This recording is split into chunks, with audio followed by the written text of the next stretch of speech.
Hello everyone, स्वागत है आपका मेरे यूट्यूब चैनल सुभी एजुकेयर में। आज हम बात करने वाले हैं मौर्यकालीन छत्तीसगढ़ की।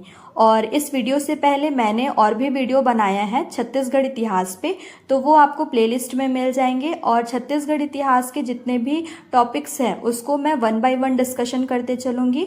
तो चलिए शुरू करते हैं आज का हमारा टॉपिक। और हाँ, वीडियो के एंड में हम क्विक रिविजन भी करेंगे। तो चलिए शुरू करते हैं। छत्तीसगढ़ के मौर्यकालीन जो इतिहास है ना, मतलब वो समय जब चंद्रगुप्त मौर्य और सम्राट अशोक जैसे महान शासकों ने भारत को एक विशाल साम्राज्य से जोड़ा था। तो उस समय छत्तीसगढ़ की जो स्थिति कैसी थी, यहाँ से क्या क्या पुरातात्विक साक्ष्य मिले हैं, ये सभी का हम डिस्कशन करेंगे। तो सबसे पहले हम चलते हैं चंद्रगुप्त मौर्यकालीन छत्तीसगढ़। चंद्रगुप्त मौर्य के समय भारत को 5 प्रांतों में डिवाइड किया गया था। और सबसे इंटरेस्टिंग बात यह है कि उस समय छत्तीसगढ़ का जो उत्तरी भाग था वो प्राची प्रांत में आता था, और जो मध्य और दक्षिण भाग था वो कलिंग प्रांत के अंतर्गत आता था, है ना। तो इतिहासकारों के अनुसार छत्तीसगढ़ का उत्तरी हिस्सा मौर्य साम्राज्य में पहले शामिल था, लेकिन पूरा क्षेत्र तब जुड़ा जब सम्राट अशोक ने कलिंग विजय के बाद कलिंग को अपने शासन में मिला लिया। हालांकि अशोक के कलिंग अभिलेख में छत्तीसगढ़ का सीधा उल्लेख नहीं मिलता, लेकिन पुरातात्विक साक्ष्य बताते हैं कि उस समय यहाँ मौर्य शासन का प्रभाव जरूर था। तो अब हम बात करते हैं मौर्य काल से जुड़े सबसे महत्वपूर्ण साक्ष्यों की। ये जो साक्ष्य है वो हमको सिक्के और आहत मुद्राओं के रूप में दिखाई देंगे। सबसे पहले हम देखेंगे मौर्यकालीन सिक्के। जिला शक्ति ठठारी, यहाँ से हमको मौर्यकालीन रूप भाषक सिक्का मिला है। जिला जांजगीर चांपा, अकलतरा कोटगढ़, यहाँ से 259 आहत सिक्के मिले हैं। जिला सारंगढ़, बारगांव व देवगांव, यहाँ से हमको 15 पंचमार्क सिक्के प्राप्त हुए हैं। मतलब ये सिक्के हमको बताते हैं कि उस समय छत्तीसगढ़ व्यापार और प्रशासनिक दृष्टि से सक्रिय था। आहत मुद्रा या पंचमार्क, मौर्यकालीन सिक्कों को आहत मुद्रा या पंचमार्क मुद्रा कहा जाता है। ये चांदी के बने हुए होते हैं और उन पर अलग अलग चिन्ह मार्क बने हुए होते हैं, है ना। छत्तीसगढ़ में ये जो मुद्राएं हैं वो ईसा पूर्व 2री सदी की मानी गई है। इन मुद्राओं की खोज रायपुर के तारापुर, आरंग और उड़ेला गांव में डॉक्टर रमेंद्रनाथ मिश्र ने 1969 से 1970 में आरंग और गुजरा गांव से ये मुद्राएं खोजी थीं। ये सोनगल श्रेणी की मुद्राएं थीं। मतलब छत्तीसगढ़ उस समय व्यापार का हिस्सा था और यहाँ मौर्यकालीन आर्थिक गतिविधियां चल रही थीं। यात्रा वृत्तांत हेवन सॉन्ग का उल्लेख, है ना। तो मौर्य काल से जुड़ा एक और दिलचस्प स्रोत है चीनी यात्री हेवन सॉन्ग का यात्रा वृत्तांत, है ना। उन्होंने लिखा है कि अशोक ने इस क्षेत्र में अनेक बौद्ध स्तूपों का निर्माण करवाया था और बलौदाबाजार जिले के तुरतुरिया नामक स्थान पर मौर्यकालीन बौद्ध विहार के अवशेष मिले हैं, जहां आज भी भगवान बुद्ध की विशाल प्रतिमा स्थापित है। इससे हमको पता चलता है कि अशोक ने कलिंग विजय के बाद छत्तीसगढ़ जैसे क्षेत्रों में भी बौद्ध धर्म के प्रचार प्रसार का बहुत काम किया था। इन सब के अलावा यहाँ गुफाएं, मूर्तियां, सिक्के, अभिलेख, ये सब समय की अनोखी झलक को दिखाते हैं। तो चलिए जानते हैं कौन कौन से अभिलेखीय साक्ष्य मौर्य काल में छत्तीसगढ़ से जुड़ा है। सबसे पहले जानेंगे जोगीमारा की गुफा, जो कि रामगढ़ की पहाड़ी सरगुजा में स्थित है। रामगढ़ की पहाड़ी में स्थित जोगीमारा भारत की सबसे खूबसूरत प्राचीन कलाओं में से एक मानी जाती है।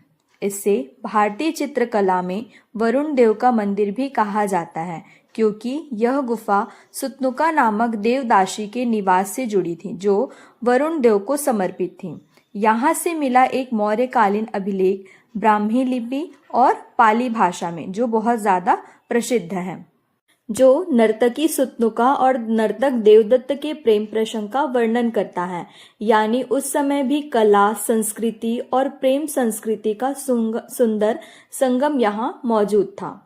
इसके महत्वपूर्ण तथ्यों की बात करें तो इसका जो खोज है वो कर्नल आउसले ने 1848 ईस्वी में किया था। वही अवलोकनकर्ता थे कैप्टन टी ब्लश, जिन्होंने 1904 में अवलोकन किया। इसकी चित्रकला अजंता और बाघ की भित्ति चित्रों के समान मानी जाती हैं। यानी अगर हम कहें कि छत्तीसगढ़ की ये गुफाएं भारतीय चित्रकला का आरंभिक अध्याय है तो ये कहना गलत नहीं होगा, है ना। अन्य अभिलेखीय साक्ष्य, मौर्यकालीन अन्य शिलालेख जो छत्तीसगढ़ में मिले हैं, जिनमें प्रमुख है आरंग और रायगढ़ के अभिलेख। इनकी लिपि भी ब्राह्मी है, जो उस काल की प्रमुख लिपि मानी जाती थी। इससे पता चलता है कि छत्तीसगढ़ मौर्य काल में प्रशासनिक और सांस्कृतिक दृष्टि से भी सक्रिय रहा होगा, है ना। अब हम जानते हैं सीता बिंगरा की गुफा, विश्व की सबसे सुंदर, है ना, और प्रसिद्ध नाट्यशाला। रामगढ़ की पहाड़ियों में एक और अद्भुत स्थल है सीता बिंगरा की गुफा, जिसे विश्व की सबसे प्राचीनतम नाट्यशाला कहा जाता है ना। यह वही जगह है जहां पर मौर्यकालीन प्रस्तर थिएटर के अवशेष मिले हैं। यानी उस समय नाट्य प्रदर्शन होते रहे होंगे जब दुनिया के ज्यादातर हिस्सों में नाट्यशाला का जन्म भी नहीं हुआ था। अब इसकी जानकारी हमको रामगढ़ की पहाड़ी सरगुजा में देखने को मिला, जो कि दूसरी या फिर तीसरी शताब्दी का रहा होगा, है ना। इसके जो खोजकर्ता थे वो कर्नल आउसले थे, और इसका जो प्रकाशन है, मतलब इसके बारे में कैप्टन टी ब्लश ने बताया, है ना। और इसका जो स्टडी जो है वो संत लाल कटारे ने किया। आज भी हम अगर देखें तो आषाढ़ के पहले दिन एक मेला लगता है, जिसका संबंध कालिदास के प्रसिद्ध ग्रंथ मेघदूतम से माना जाता है। यानी यह न केवल इतिहास बल्कि संस्कृति भी यहाँ पर जीवित है। अशोककालीन मूर्ति की प्राप्ति। अब अगर बात करें अशोककालीन अवशेषों की, तो कोटाडोल जो कहाँ पर है, मनेन्द्रगढ़ चिरमिरी भरतपुर क्षेत्र में, है ना। यहाँ से हमको अशोककालीन मूर्ति मिली है। ये खोज बताती है कि इस इलाके में भी मौर्यकालीन कला का प्रभाव था, और इसके बहुत और अन्य भी साक्ष्य प्राप्त हुए हैं, जैसे कि स्तंभ के रूप में, मुद्राएं और पुरावशेष के रूप में, है ना। जो छत्तीसगढ़ में मौर्य काल के अन्य प्रमाण भी मिले हैं। थोड़ा सा देख लेते हैं। जैसे यहाँ दिया है कपाटपुरम सरगुजा, यहाँ के मतलब अशोक का लाट स्तंभ प्राप्त हुआ है। उत्खनन से तांबे और शीशे की मुद्राएं भी मिली हैं।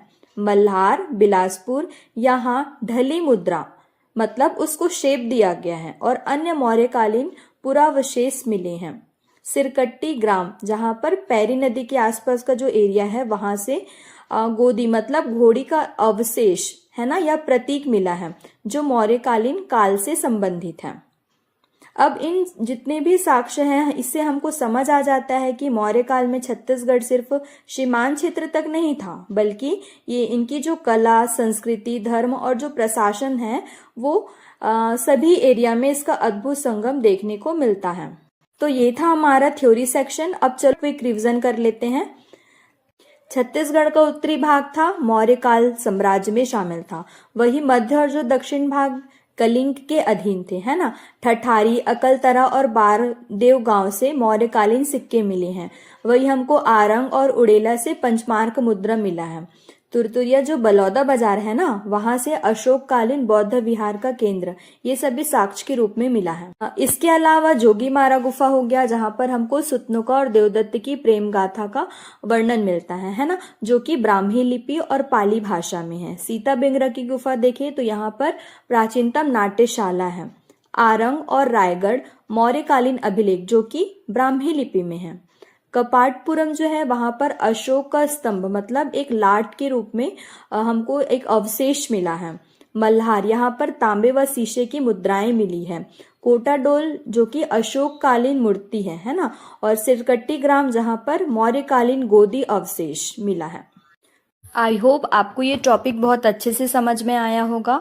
अगर आपको ये वीडियो इन्फॉर्मेटिव लगा हो तो प्लीज़ लाइक करें, चैनल को सब्सक्राइब करें और कमेंट करना ना भूलें।